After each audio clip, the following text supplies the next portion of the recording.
Hi everyone, this is JD with Fiesta Church. I'd like to welcome you to the first of our weekly Bible studies. We're going to be starting in the beginning with the book of Genesis, the first 12 chapters, but we've called it Genesis, It's Not What You Think, because what we're not going to be doing is spending a lot of time dealing with the creation versus evolution debate. Lots of other people have done that. You can check out their studies. Instead, we're going to be doing this through the lens of asking, who is God? Who is Moses trying to tell us who God is? We bring in Moses because when you study any book of the Bible, or really any book for that matter, it is important to know who wrote it, what their background was, and what it is that they're trying to tell us. What is the message the author is trying to convey?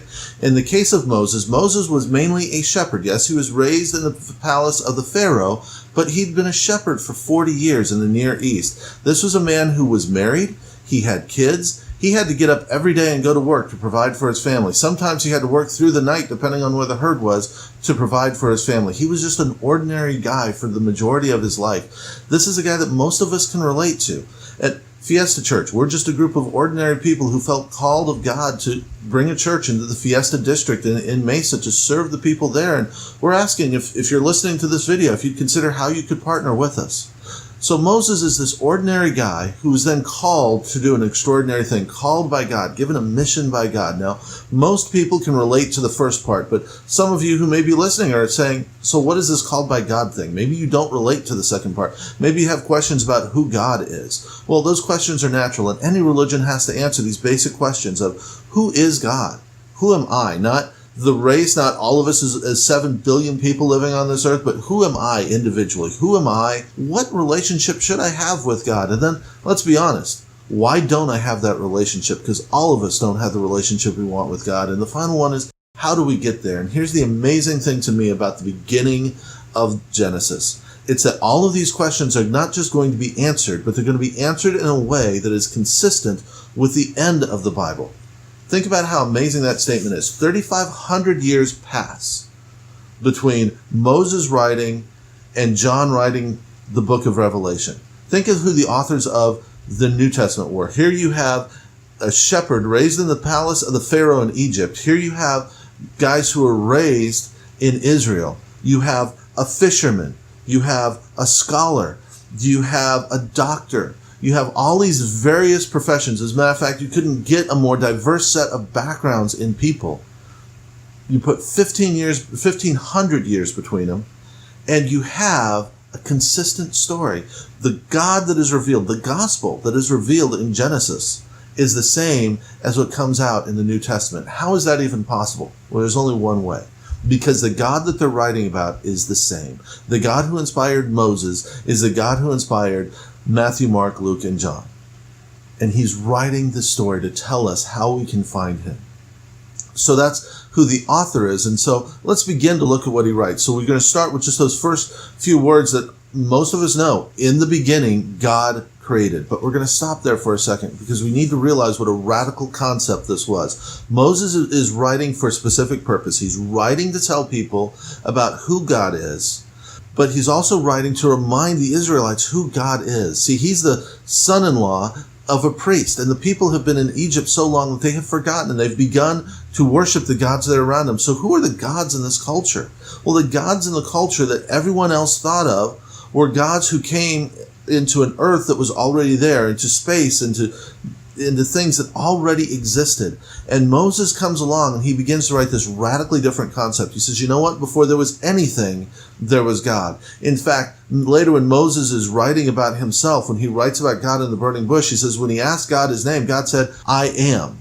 And what God was literally saying is, I am that I am. I am uncreated. I am uncaused. I am the reason everything else is here. That was a radically different concept. We take it for granted in our Western thought today that God thinks he created everything, but 3,500 years ago, no one had said that.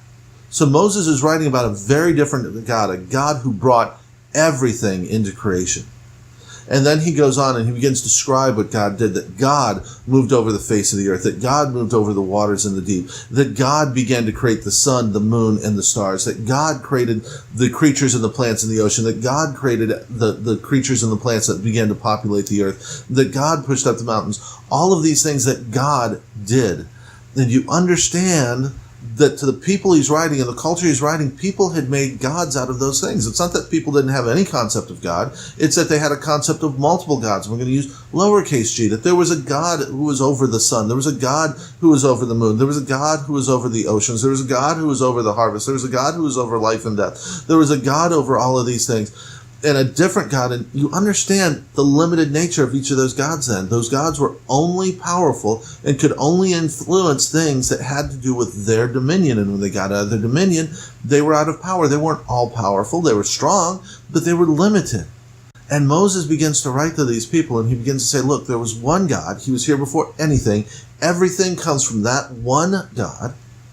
And that God then created everything that you know. So therefore, because he created sun, moon, and stars, he's over them. Because he created the oceans, he's over them. Because he created the plants and the animals, he's over them. Because he created everything, he is over everything. He can do anything he wants to. This concept of one God, this all-powerful God, was radically different and still is today. So what does that mean for us? Well, it's really simple. We all know life's hard. That's just not a secret. Life is hard. Life has challenges.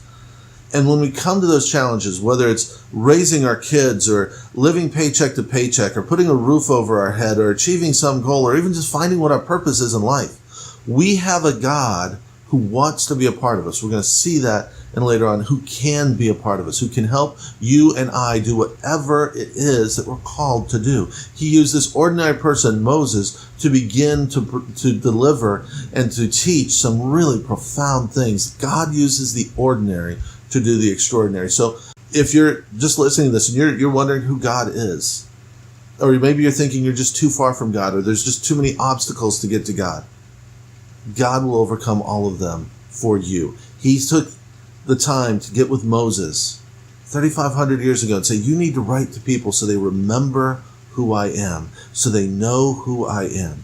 So if you don't know that God, we want to encourage you to seek him. If you want to contact us, we would love to go on this journey together with you. You can contact us here at Fiesta Church. Thank you and God bless.